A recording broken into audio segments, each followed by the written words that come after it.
នោះមួយទៀតតកតងមួយ slogan តែម្ដង slogan របស់ធនាគារ Chip Mong គឺកម្ចីបត់បែន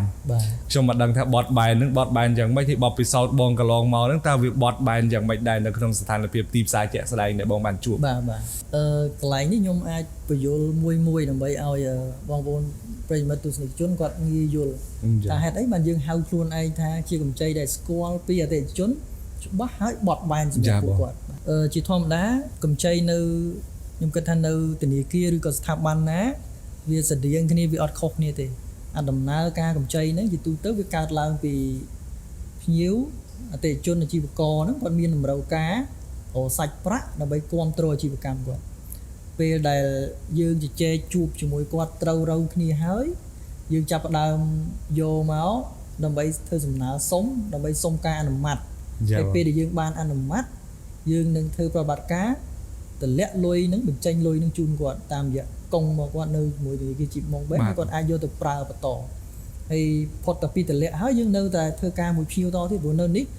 កម្ចីជាធម្មតាមិនមែនដូចយើងទិញកៅអៅចប់ហើយយកទៅប្រើចប់ទេ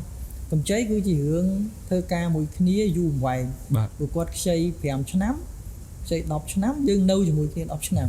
អញ្ចឹងជាធម្មតាយើងនៅរក្សាតំណែងជាមួយគាត់នៅគាំពីគាត់រហូតទល់តែកម្ចីនឹងចប់ហើយចប់ជួនកាលផ្សេងឡើងវិញទៀតវាមិនមែនតែចប់ហើយវាបែកគ្នាយើងជប់មើលមុខគ្នាអាហ្នឹងជាវត្តរបស់កម្ចីបាទអញ្ចឹងនៅក្នុងវត្តរបស់កម្ចីហ្នឹងខ្ញុំគិតថាផ្នែកមួយយើងសិតតែមានភាពបត់បែនជូនភ្ញៀវទាំងអស់ខ្ញុំអាចនិយាយភាពបត់បែនរបស់យើងធំខ្ញុំលើកឧទាហរណ៍ពីចំណុចដើមមកថាយើងបញ្ជាក់ឲ្យថា shareholder ភាគទុននឹករបស់យើង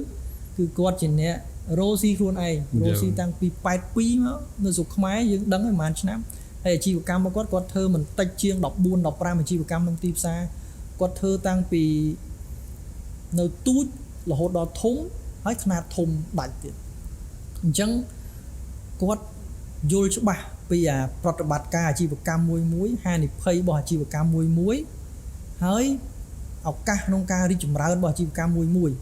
ព្រោះ solution ដែលយើងផ្ដល់ឲ្យអាដំណោះស្រាយដែលយើងផ្ដល់ឲ្យអតិថិជននៅនេះវាមិនត្រឹមតែជាថាបងយកលុយទៅប្រើបងធ្វើអីធ្វើយើងជួយមើលឱកាសគាត់ទៀតយកទៅចំណេញឬខាតទៀតអញ្ចឹងពេលដែលគាត់យល់ពីស្ថានភាពអស់នឹងហើយគាត់ចាប់ផ្ដើមមានដំណោះស្រាយសម្រាប់ភ្ញៀវដើម្បីសម្រួលដល់ភ្ញៀវខ្ញុំឧទាហរណ៍ថាទី1គាត់ត្រូវការទុនបង្វិលគាត់ត្រូវការទិញជាបៀឬក៏ផលិតផលភេសជ្ជៈយកមកដាក់ចូលឃ្លាំងគាត់ហើយយកមកលក់តអ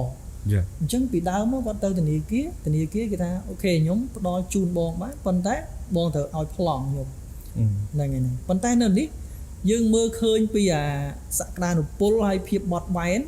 យើងអាចធ្វើកម្ចីមួយអត់យកប្លង់ឲ្យគាត់បានដែរនៅនេះហើយជាក់ស្ដែងយើងធ្វើបានច្រើនបាទយើងធ្វើវាមិនគាត់ត្រូវការទិញផលិតផលពីឃ្លាំងផលិតផលគាត់ទិញម្ដងអស់30,000អញ្ចឹងយើងឲ្យ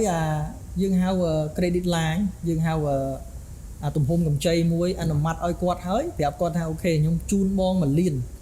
ខ្ញុំអនុម័ត credit line នោះ1លានជូនបងប្រើថ្ងៃណាក៏បានដែរឲ្យតែបងត្រូវការទិញតំណែងមែនតើតែបើដកយកទៅទិញឡានជិះឬក៏យកទៅធ្វើអីផ្សេងដើរលេងសុខក្រៅអត់បានទេត្រូវការយកទិញតំណែងមែនអញ្ចឹងបើសិនមាន credit line ហ្នឹងហើយដល់ថ្ងៃដែលគាត់ត្រូវការទិញគាត់គ្រាន់តែបញ្ជាក់ថាអូខេឥឡូវខ្ញុំបានកំងឲ្យវ៉ាន់គេឲ្យ30,000ខ្ញុំត្រូវការដក30,000យកទិញអញ្ចឹងយើងឃើញថាវិក័យប័ត្រហ្នឹងយើងដកជូនគាត់បាទហើយដល់ពេលដែលគាត់យកឲ្យវ៉ាន់ហ្នឹងទៅលក់គាត់លក់អាចថាមួយសប្តាហ៍ឬក៏10ថ្ងៃបានប្រមូលលុយត្រឡប់មកវិញគាត់យកមកសង30,000បងដើមឲ្យធនាគារវិញហើយបូកគួបផ្សំមួយការប្រាក់ប្រហែលថ្ងៃដែលគាត់ប្រើគាត់ប្រើ30,000គាត់ប្រើប្រហែលថ្ងៃគេគិតការប៉ុណ្ណឹងថ្ងៃគេមិនមែនគិតការ1លានទៅលើcredit line អន្តទានទាំងដុលដែលយើងជូនគាត់ទេដុលហ្នឹងគ្រាន់តែជា limit មួយដែលយើងប្រាប់គាត់ថាគេខ្ញុំជួយបង1លានបងប្រើថ្ងៃណាក៏បានប៉ុន្តែការប្រាក់យើងគិតតាមចំនួនលុយដែលដកជាក់ស្ដែងជាមួយនឹងថ្ងៃដែលគាត់យកប្រើជាក់ស្ដែងអាហ្នឹងជាភាពបត់បែនមួយហើយបត់បែនត្រង់ថាអីត្រង់ថាករណីបែបហ្នឹងយើងច្បាស់មួយគ្នាបងឯងយករ៉ូស៊ីមែនមិនមែនយកដើរលេងទិញឡានលើអញ្ចឹងអត់យកប្លង់អាហ្នឹងយើងបត់បែនចឹងអូខេមានករណីអញ្ចឹងច្រើនទេបងច្រើនខ្ញុំឧទាហរណ៍ដូចថ្មីនេះយើងមានអ្នករ៉ូស៊ីផ្លែឈើគាត់នាំចូលផ្លែឈើពីប្រទេសចិនអញ្ចឹងគាត់យកផ្លែឈើមក គាត់កំងផ្លែឈើហើយមកម្ដងគាត់ត្រូវការពេល 4-10 ថ្ងៃអញ្ចឹងគាត់ត្រូវការឲ្យលុយគេមុនហើយមកម្ផ្លែឈើមកដល់ចូលក្នុងស្តុកគាត់លក់ទៅវិញអស់ត្រូវការពេលប្រហែលប្រហែលជា 4-10 ថ្ងៃទៀត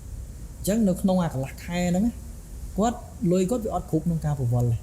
អញ្ចឹងយើងយល់ច្បាស់ថានេះការទិញរបស់គាត់ទិញពីអ្នកផ្គត់ផ្គង់នៅប្រទេសចិនមានឯកសារជាក់លាក់អញ្ចឹងបាទអញ្ចឹងយើងជូនគាត់ខ្ញុំជូនបង 20,000 បងទិញម្ដងអស់ 6-7,000 បងដកលុយយកទៅប្រើទៅហើយនៅនេះខ្ញុំគិតថាយើងគាំទ្រអាជីវកម្មអញ្ចឹងយើងមានច្រើនយើងមានអ្នកជាពិសេសដូច depot ធំអ្នកផ្គត់ផ្គង់ភេសជ្ជៈហើយយើងមានក្រុមនាំផ្លែឈើមកហើយយើងកំពុងតែជជែកគ្នាធ្វើការមួយក្រុមឧទាហរណ៍ដូចជាក្រុមផលិតពងទាគាត់ចិញ្ចឹមទាយើងបានជជែកមួយគាត់ទៅគាត់ថាគាត់ត្រូវការផ្គត់ផ្គង់ពងទាឲ្យផ្សារទំនើប 3-4 កំពុងតែជែកគ្នាមានការសម្របសម្រួលពីរដ្ឋាភិបាលអីគាត់ចង់បានអញ្ចឹងប៉ុន្តែគាត់ថាផ្សារទំនើបហ្នឹងគាត់ដាក់អីវ៉ាន់ទៅគាត់ជពាក់បែរជាត្រូវការពេលជពាក់កន្លះខែមួយខែទោះតែគេលក់បានលុយមិនគេឲ្យគាត់ដែរអញ្ចឹងគាត់ថាគាត់គៀងដែរត្រូវការយកលុយយកមកទិញចំណីរាល់ថ្ងៃត្រូវការបើកប្រាក់ខែបុគ្គលិកត្រូវការចំណាយថ្លៃសាំងចែកចាយអញ្ចឹងគាត់ធ្វើមិនទុកបានអញ្ចឹងអាហ្នឹងធនាគារគាត់យល់អញ្ចឹងគាត់ជួយបានគាត់ថាអូខេឥឡូវឲ្យតែថាបងឯងមានតំណែងឲ្យគេហើយតំណែងហ្នឹងបានចេញទៅដល់អតិថិជនជាផ្សារទំនើបអូខេបងឯងយកលុយពីខ្ញុំប្រើ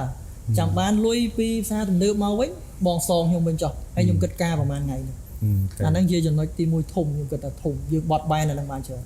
ហើយដូចឧទាហរណ៍ថាប្លង់ជួនកាលនៅនេះកន្លែងធនាគារខ្លះធនាគារបរទេសមួយចំនួនគេយកតែប្លង់រឹងដែលច្បាស់លាស់ឯងទោះតែប្លង់រឹងមានទទួលស្គាល់ពីសូរ្យដីមិនគេយកប៉ុន្តែយើងនៅនេះយើង understand ពីស្ថានភាពសុខយើងដែរយើងគិតថាតំបន់ហ្នឹងវាអត់ទាន់មានប្លង់រឹងចុះជីមានប្លង់រឹងអញ្ចឹងប្លង់ទុននេះយើងធ្វើបានហើយដូចកម្ចីខ្លះទៀតគាត់យកអាគេហៅ TD របស់គាត់ការសន្សំរបស់គាត់ term deposit របស់គាត់មាន certificate យក certificate មកខ្ចីលុយមកហើយអាហ្នឹងខ្ចីមហាលឿនតែបង្ហាញថាអូខេអ្នកឯងមាន certificate TD 50000ខ្ញុំត្រូវការទុន 40000បានភ្លាម